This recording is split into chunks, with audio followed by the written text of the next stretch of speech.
Hello मेरे सब्सक्राइबरों, आप कैसे हो सारे के सारे।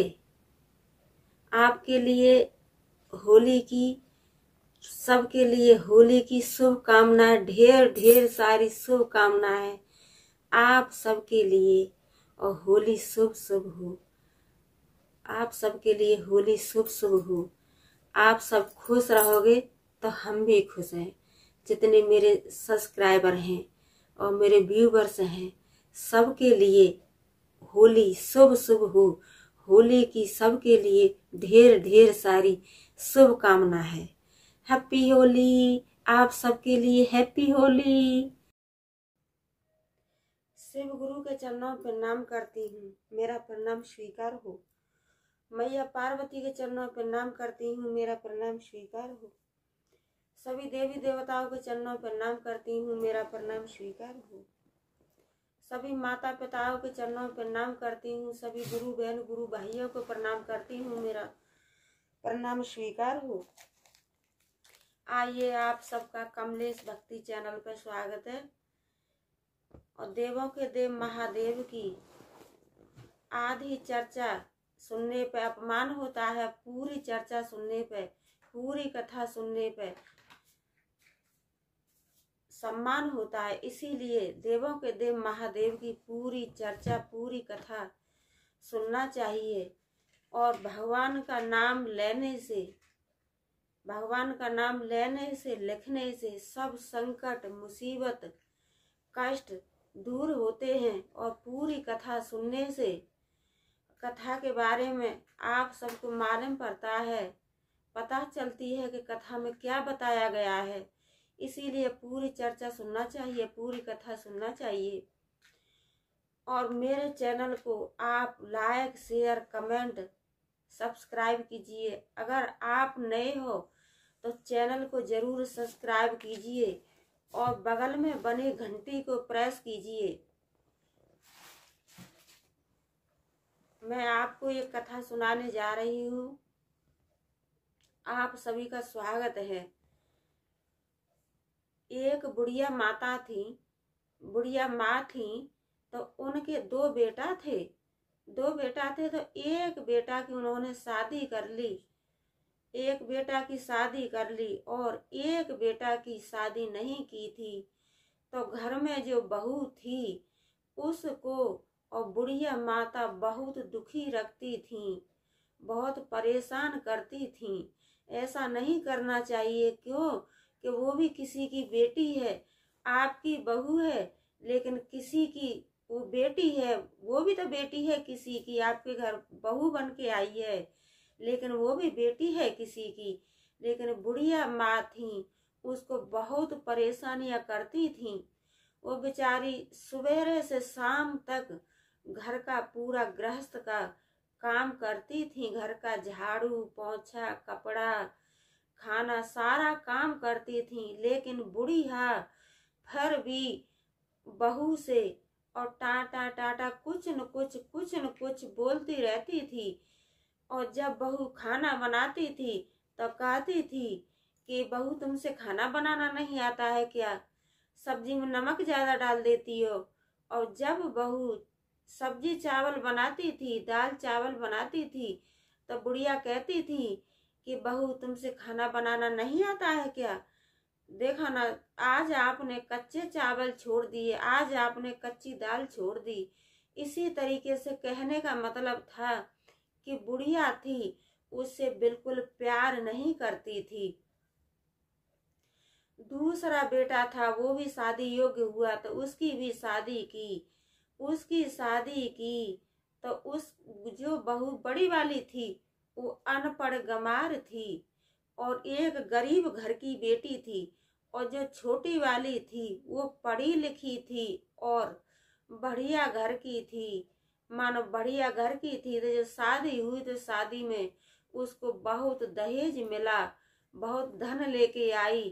तो जैसे छोटी वाली बहू आई तो बुढ़िया तो पहले से ही और बड़ी वाली को परेशान रखती थी, कष्ट देती थी, मुसीबत देती थी। लेकिन देखो गुरु बहन गुरु भाई, ऐसा नहीं करना चाहिए। क्यों कि आपके घर में आपकी नजर में बहू है, लेकिन वो भी किसी की बेटी है, ऐसा नहीं करना चाहिए। तो दूसरी बहू जो छोटी वाली थी वो पढ़ी लिखी थी और धन भी लेके आई। तो जो बुढ़िया छोटी वाली को कुछ काम काज नहीं करने देती थी और सारा काम बड़ी से ही कराती थी और छोटी से कुछ भी काम नहीं कराती थी। तो एक दिन बड़ी वाली बहू और छोटी से कहने लगी कि बहन, अब तो आपकी शादी को 2-4 महीना हो गए और अब कुछ काम काज में मेरा हाथ बटा दिया करो, क्यों कि मैं भी परेशान हो जाती हूँ। सवेर से शाम तक सबका खाना, झाड़ू पोछा सारा कुछ करना पड़ता है। तो जो छोटी वाली बहू थी कुछ काम करने के लिए काम करने लगी तो इतने में बुढ़िया आ गई। तो बुढ़िया ने छोटी वाली से मना कर दिया और कहा कि बेटा, आप तो पढ़ी लिखी समाज की हो, बड़े घर की बेटी हो, जब से आपकी शादी हुई है तो आपने तो मेरा घर ही भर दिया, इतना आप धन लेके आई हो। और मेरी बड़ी वाली बहू है वो तो अनपढ़ गमार है और कुछ भी लेके नहीं आई, तो मैं सारा काम काज उसी से करवाऊंगी, आप कुछ ना कीजिए। तो बड़ी छोटी वाली बहू थी, एक दिन काम कर रही थी तो बुढ़िया ने मना कर दिया। तो बड़ी वाली बहू थी वो कहती थी कि बेटी देवरानी से कि बहन, अब तो आपकी शादी को इतना समय हो गया है और आप कुछ थोड़ा थोड़ा मेरा हाथ बटा दीजिए। लेकिन बुढ़िया थी कि बुढ़िया छोटी वाली को काम काज नहीं करने देती थी और बड़ी वाली को सारा ही काम कराती थी।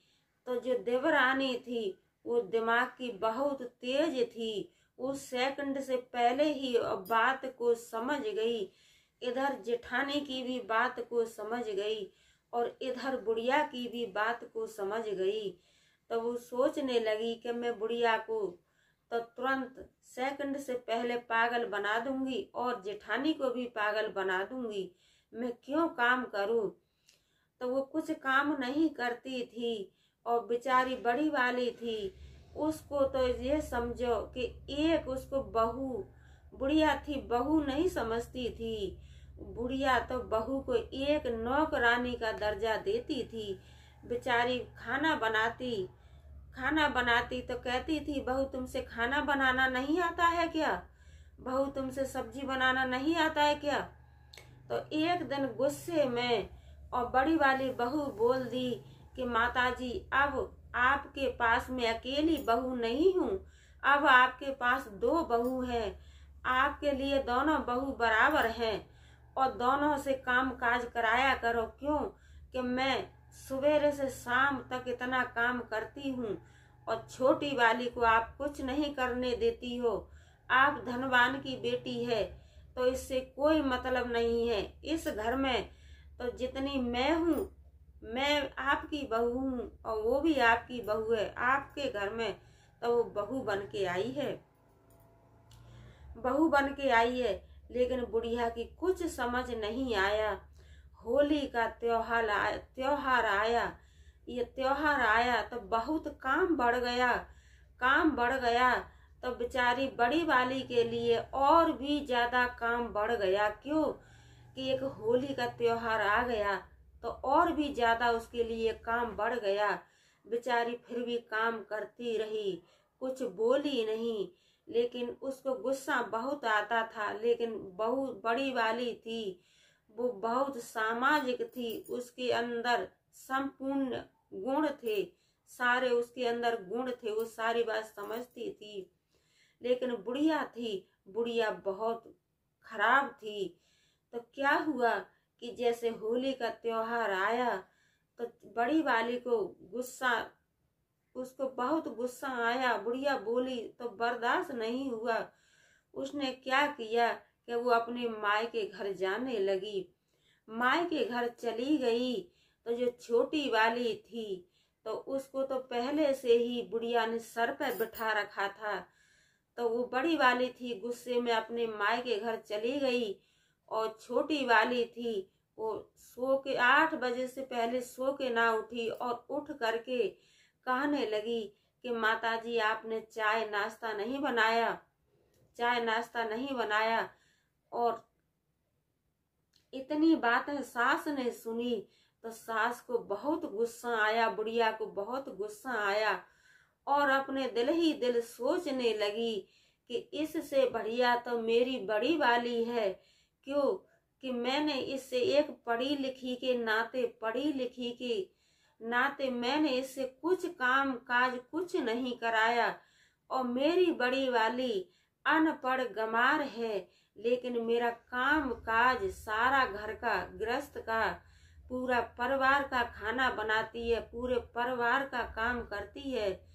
ये तो बुढ़िया थी, वो गुस्सा में वो भी उसके माई के घर चली गई और हाथ जोड़ करके कहने लगी कि बहू, मैं नहीं समझती थी कि बहू आप और वो मेरे लिए, मैं तो आपको कभी बहू नहीं समझी, मैं तो आपको हमेशा एक नौकरानी का दर्जा देती रही, और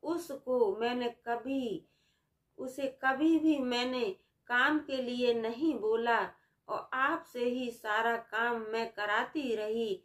बहू मुझे माफ कर दीजिए और मेरे घर चलिए, बहू मुझे माफ कर दीजिए, मेरे घर चलिए।